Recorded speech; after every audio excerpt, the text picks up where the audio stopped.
많은 세원을 필요로 하는 겁니다. 따라서 그것이 무조건 대체된다고 이렇게 쉽게 생각하면 안 됩니다. 그래서 결국 할 수 있는 일은 우리가 함께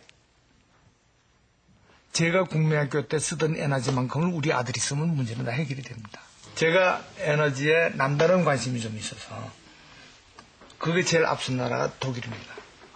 독일에 가서 에너지 학회에 가서 연설도 하고 아까 얘기했듯이 에너지를 줄이는 위에 방법이 있느냐. 대체 에너지는 원자탄 같은 거 아니냐. 만의 일을 대비하는 것이 그것이 전쟁을 대비하는 건 아니지 않느냐.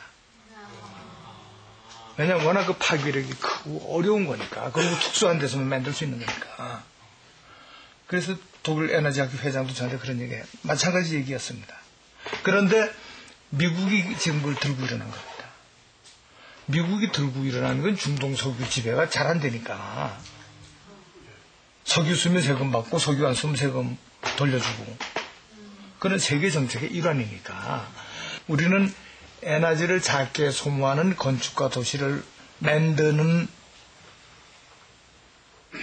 안 써서 강국이라는 길을 택하거나 또 하나는 어차피 선진국에서는 에너지를 녹색 에너지를 쓰는 방향으로 갈 수밖에 없습니다. 석유 수입은 하게 세계의 헤게모니가 달라지니까 자기들은 그런 식으로 이걸 통제를 강화합니다. 유럽이 세계를 지배하고 있다가 미국이 세계를 지배하게 되니까 미국의 공황을 일으킵니다. 마찬가지로 세계 경제를 지배하기 위해서 에너지를 큰 지렛대로 쓰게 됩니다. 그럴 때를 대비해서 또 에너지 시장이 커집니다. 그러니까 우리가 쓰려고가 아니라 맨하탄에 갖다 놓게 런던에서 쓰게 우리가 자동차 만들면 상당수로 수출하지 않습니까? 그러니까 수출 품목으로서의 녹색 산업은 근사하고 가능성이 있습니다. 근데 마치 우리가 뭘 대체하듯이 생각하는 건 뭘 잘 모르는 거죠. 항상 우리가 건축에 대해서도 그렇고 도시에 대해서는 낭만적으로 생각할 수 있습니다. 아름답다는 말을 쓸 수도 있고 예술이라는 말을 쓸 수도 있지만 적어도 에너지에 관한 말은 수학적으로, 산술적으로, 경제적으로 엄격하게 생각을 해야 됩니다. 그러려면 이성을 갖고 외국 신문이나 읽고 할 문제가 아니라 과연 에너지가 뭔지, 우리한테 있는 건 뭔지, 우리가 가는 건 뭔지 그런 생각을 해야 된다고 봅니다. 이 다음에 구체적으로 에너지들이 건축이 도시라는 대교향곡 속에서 어떤 역할을 하는지, 지휘자의 역할이 뭔지, 도시가 어떻게 하면 지금보다 더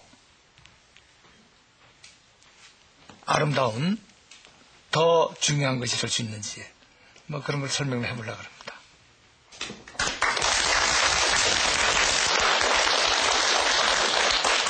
네, 오늘 말씀 잘 들었습니다. 그런데 이렇게 에너지가 적게 드는 도시를 만들거나 혹은 유지를 하는 데에는 어떤 노력이 필요합니까?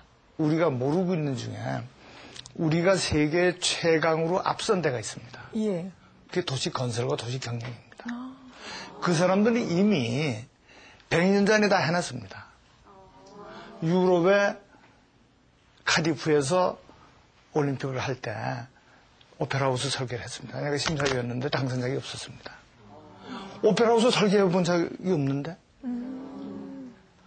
아틀란타 올림픽 때 오페라하우스를 설계를 공모를 해서 그러니까 오페라하우스를 한 번도 설계해보지 않은 응모자와 한 번도 설계해보지 않은 심사위원들이 뽑았습니다. 그래서 결국 안 썼습니다.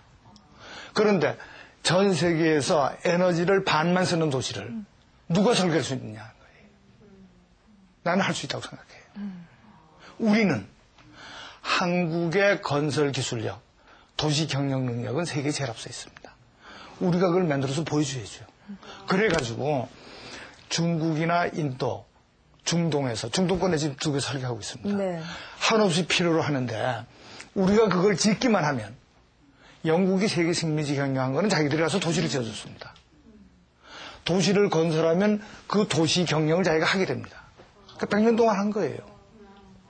우리가 중국과 인도와 중동의 도시를 설계해서 우리가 짓게 하고 그 에너지 반 만들게 하면 100년이 지배하는 거 아니에요? 예. 정말 옳으신 말씀입니다. 뭐든지 처음은 있습니다. 이 에너지를 적게 드는 도시, 그 첫 시작을 정말 말씀하신 것처럼 우리나라의 기술력과 그리고 교수님 같은 분들의 열정이 합쳐져서 만들어 나갔으면 좋겠네요. 다음 시간에는 어떤 내용 기다리고 있습니까? 바로 그런 예를 하나 들어보이고 예. 다른 도시들도 좀 같이 보이려고 합니다. 기대가 됩니다. 흔히 온고지신이라는 이야기가 있죠. 오늘 시작 첫 부분에서 말씀하신 주역과 풍수지리에서 그 답을 찾을 수 있다라는 김석철 교수의 말씀 여러 가지를 시사하는 게 아닌가 싶습니다. 저는 내일 이 시간에 다시 뵙겠습니다. 고맙습니다.